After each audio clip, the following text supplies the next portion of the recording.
Today, I want to share some news about a very important person in the world of music, Brian May, the legendary guitarist of Queen. Recently, Brian announced that he had a minor stroke last week. In his social media post, Brian admitted that he experienced a sudden loss of control in his arm, which caused him concern. Thankfully, he was rushed to the hospital and received quick and efficient care. According to his wife, Anita Dobson, Brian is in good spirits and continues to recover. Although advised to rest, he can't help but be energetic and active. Because of this incident, I want to remind us all about the importance of our health. Having a stroke is a serious condition, and it's crucial to have knowledge about it. A stroke occurs when the blood flow to the brain is blocked or reduced, resulting in the death of brain cells.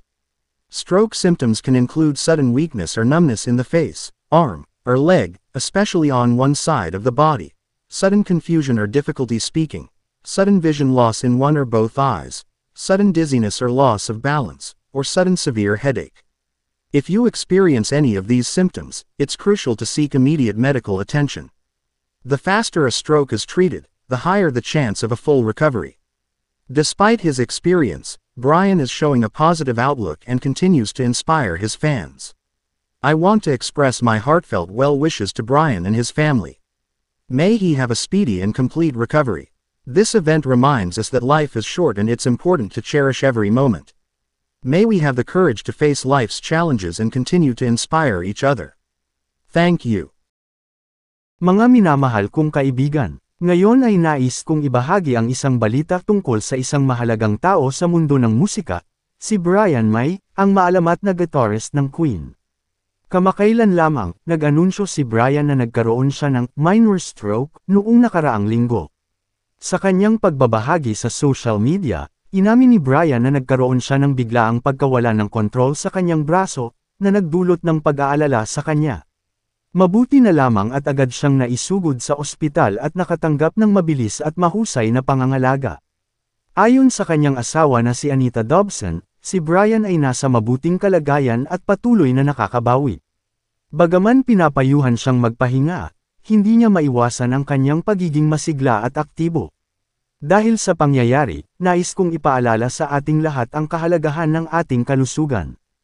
Ang pagkakaroon ng stroke ay isang malubhang kondisyon, at mahalaga na magkaroon tayo ng kaalaman tungkol dito.